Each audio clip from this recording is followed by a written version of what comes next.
सुमिरन मार्ग सहज का सतगुर दिया बताए। श्वास उसास जो सुमिरता एक दिन मिलसी आए।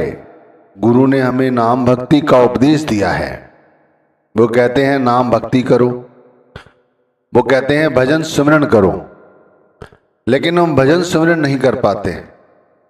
तो हमें क्या करना चाहिए जिससे हमारी गुरु भक्ति पूरी हो जाए? देखो, हम जो भक्ति कर रहे हैं, जैसे नाम भक्ति कहते हैं, ये निराकार की भक्ति है, ये रूहानी अभ्यास की भक्ति है, जिसमें हम नाम को जपते हैं और अपने ख्याल को ऊपर की ओर समेटते हैं।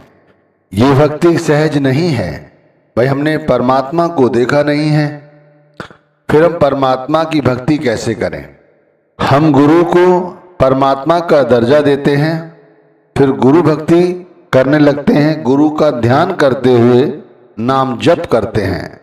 तो एक तरह से देखा जाए तो है तो निराकार की भक्ति, लेकिन ये साकार भक्ति हो गई कि हम गुरु के स्वरूप का ध्यान करते हुए नाम जप रहे हैं। इससे भक्ति करना हमारे लिए सहज हो जाता है, सरल हो जाता है। आप देख लो, वैसे नाम जपोगे तो ख्याल नीचे रहेगा, और किसी का ध्यान करोगे तो ख्याल नीचे नहीं रहेगा। अगर वो ख्याल हम सहज दल कवल पर जोड़ के रखें तो वो ख्याल नीचे नहीं गिरता, फिर उसी स्वरूप के साथ हमारा ख्याल जुड़ा रहता है।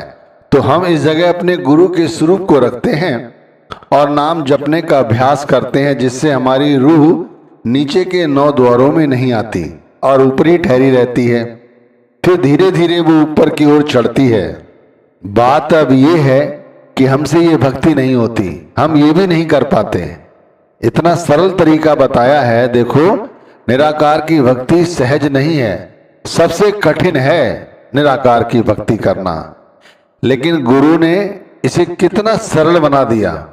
अब यदि हम ये भी नहीं कर पा रहे हैं तो फिर हमें कुछ और करना है जिससे हमारी ये भक्ति पूरी हो जाए। तो भाई, इसके लिए एक तरीका और भी है।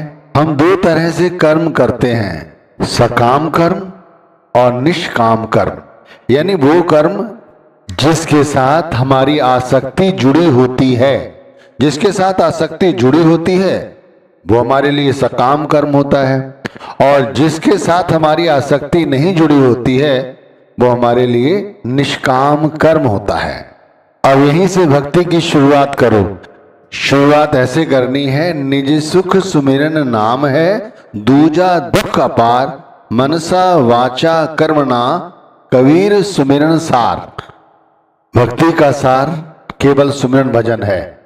भक्ति का सार हमारे वचन, हमारी सोच और हमारी कर्म है।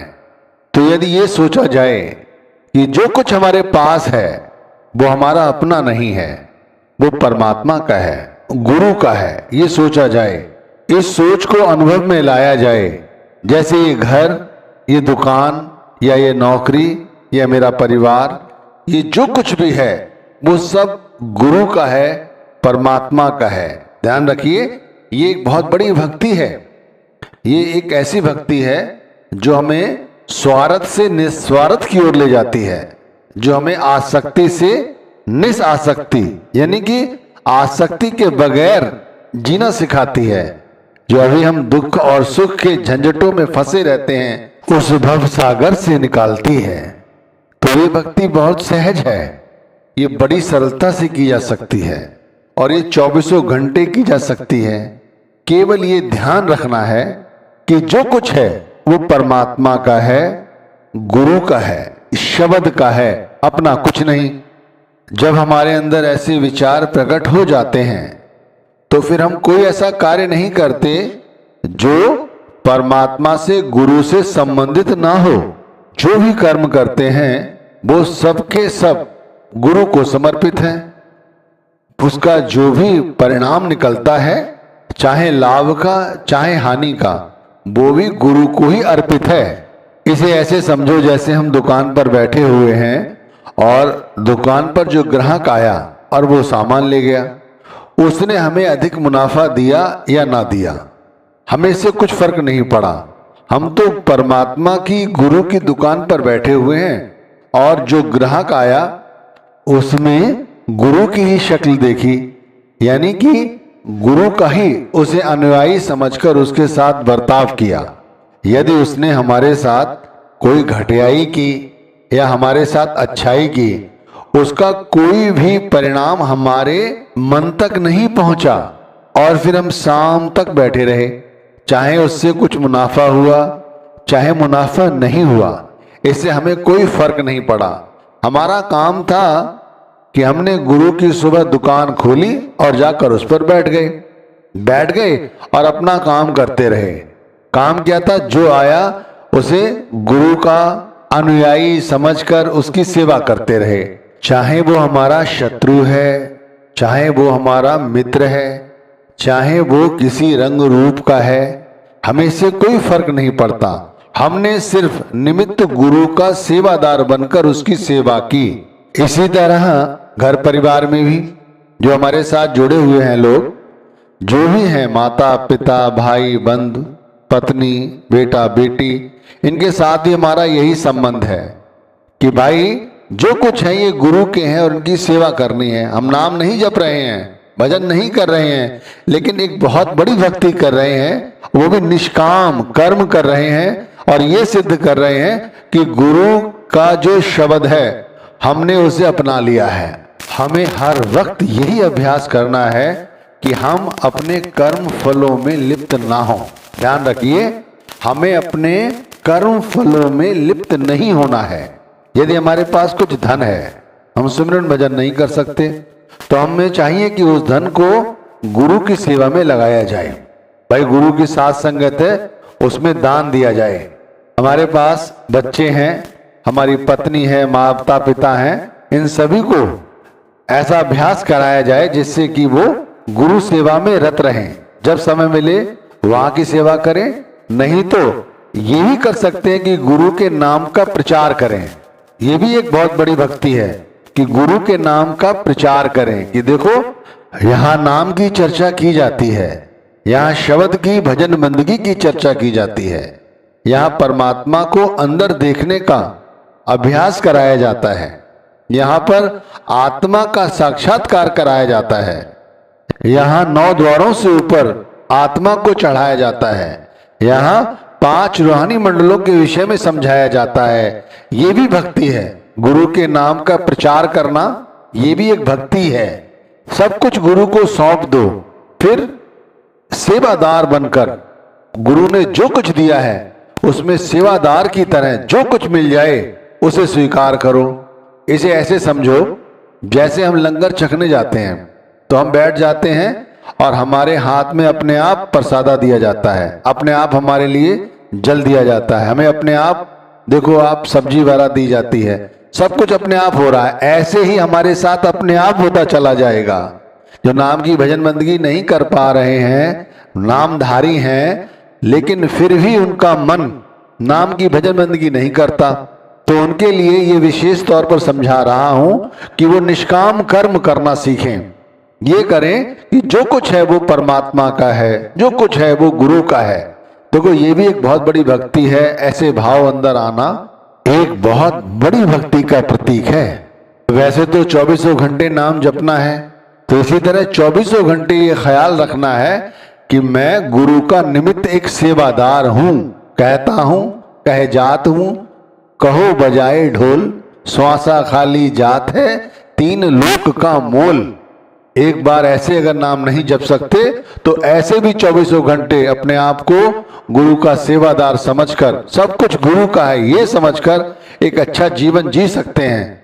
अब क्योंकि बहुत सारे विवेकधारी ये कहते हैं भाई हमारे पास इतना पैसा तो है नहीं कि हम गुरु की संगत में धन दें, तो मैं उनसे ये कहूंगा कि भाई वहां जाकर सेवा तो कर सकते हो। भाई गुरु घर में आप जाकर सेवा तो कर सकते हो। आप देखो बहुत से बहन भाई सत्संग शुरू होने से पहले ही पहुंच जाते हैं, वहां बुहारी करते हैं, टाट बिछाते हैं, पानी की व्यवस्था करते हैं, सैनिटरी की व्यवस्था करते हैं, भाई सिक्योरिटी की व्यवस्था करते हैं नहीं करते, उनका मतलब क्या है? उनका करने का ये मतलब है कि उन्होंने अपने आप को गुरु के हवाले किया हुआ है। वो एक तरह की भक्ति ही कर रहे हैं। ये एक सेवा ही है, ये एक भक्ति ही है। ऐसी ही सेवा लोग 24 घंटे करते हैं। कैसे? जैसे वो सत्संग घर में या गुरु घर में जाकर सेवा करते हैं, इसी तरह वो घर आते हैं तो घर में भी इसी तरह सेवा करते हैं। वो घर परिवार के साथ रहते हुए ये नहीं समझते ये मेरा बच्चा है, ठीक है रिश्ता है, ये मेरी बहू है, ये मेरी बेटी है, ये मेरा बेटा है, इस तरह के विचार रखते हैं। लेकिन उनका ध्यान सिर्फ उस परमात्मा के साथ जोड़ा हुआ है, उस शब्द के साथ जोड़ा हुआ है कि जो कुछ भी है ये है तो परमात्मा का ही रूप और हम इनके सेवादार हैं। हमें सेवा करनी है, कोई मन में दोष नहीं लाना है, क्रोध नहीं लाना है, कोई आसक्ति नहीं रखनी है कि ये बेटा बड़ा होकर मेरी सेवा करेगा, इसकी बहू मेरी सेवा करेगी। नहीं भाई, मुझे किसी से सेवा नहीं लेनी, मैं तो गुरु की सेवा कर रही हूं या गुरु का सेवादार हूं। यही दुकान पर, यही दफ्तर पे हर वक्त व्यक्ति करे तो भाई इस तरह भी नाम भक्ति पूरी हो जाती है। जो लोग भजन सुमिरन नहीं करते ना, इस तरह भी भक्ति कर सकते हैं। नाम भक्ति बहुत बड़ी भक्ति है। नाम भक्ति करने के लिए हमें रूहानी अभ्यास की आवश्यकता होती है और रूहानी अभ्यास में अपने ख्याल को ऊपर ले जाने के लिए जितना भी प्रयासरत हुआ जाए उतना कम है। लेकिन परमात्मा देखा नहीं है तो गुरु का सहारा लेना पड़ता है। फिर गुरु का सहारा लेते हैं तो ये हमारी निराकार से साकार की भक्ति हो जाती है।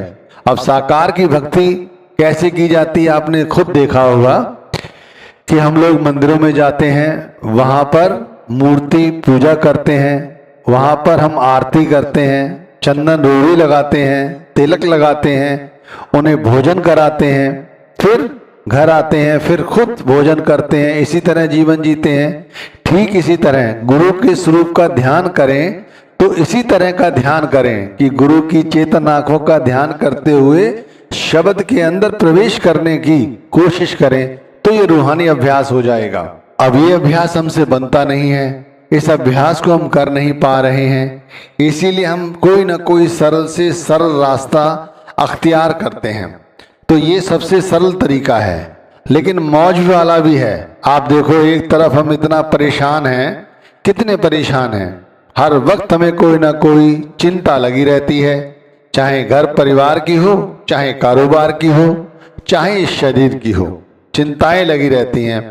लेकिन सब कुछ परमात्मा को सौंपकर फिर यदि उसे प्रसाद रूप में ग्रहण किया जाए और उसके साथ संबंध ना जोड़ा जाए तो ये भी एक भक्ति है। और ये भक्ति यदि व्यक्ति 24 घंटे करता रहता है तो उसी तरह जैसे 24 घंटे लोग शब्द के साथ जुड़े रहते हैं, इसी तरह जीव आत्मा यानी हम परमात्मा या गुरु के साथ जुड़े रहते हैं। और हमारे जो अंतर्भाव है ना, वो प्रेम भरे होते हैं, भक्ति भाव वाले होते हैं। हम अंदर से भक्ति और प्रेम में लबालब भरे होते हैं। हम कभी किसी का दिल नहीं दुखाते, जाने अनजाने से भी हमसे किसी का अहित नहीं होता। ऐसी भक्ति करने वाला व्यक्ति विषयी नहीं होता, न वो काम वासना में उसका हृदय होता है, न ही धन संपत्ति में उसका कोई आसक्ति होती है। वो तो निस्वार्थ जीवन जीने लगता है। देख लो उसके चेहरे की आप निर्मलता, कोमलता, सहजता, उसकी आंखों में छुपी हुई परमात्मा की तड़प आप खुद देख लो। ऐसे व्यक्ति आपको मिलेंगे तो बड़े विनम्र होंगे। उनकी पहचान यही है कि वो बड़े विनम्र होंगे, बहुत धीरे से बोलेंगे, मीठा बोलेंगे। उनके पास जब तक आप रहोगे आप अपने आप को प्रसन्न चित्त महसूस करोगे। ऐसा जैसे हम जाते हैं किसी वाटिका में तो वहां पर जो फूल होते हैं, जो पुष्प होते हैं, जब हम उनके पास पहुंचते हैं किसी ऐसे दरख्त के पास तो हमारा मन हर्षित होता है। इसी तरह ऐसे व्यक्ति के पास जब भी जाओगे, उठोगे, बैठोगे, वो हमेशा परमात्मा की बात करता है, सब कुछ परमात्मा को सौंपा हुआ है, तो वो सिर्फ परमात्मा की ही बात करता है। उसकी बातों में कोई लाग लपेट नहीं होती, कोई लोभ लालच नहीं होता, ना ही उसकी आंखों में वासना होती है, ना क्रोध होता है, ना लोभ होता है। इस सब जगह परमात्मा का अपना अधिपत्य होता है। तो ये बहुत अच्छा तरीका, बहुत अच्छा साधन है। वैसे तो भाई कोशिश ये करो कि नाम का सुमिरन भजन भी करो और इस तरह का जीवन भी जियो, तब तो और फायदा हो जाएगा कि सुबह उठे नाम की भजन बंदगी करी, और फिर उस समय से ही, जब से आंख खोली तब से परमात्मा को ही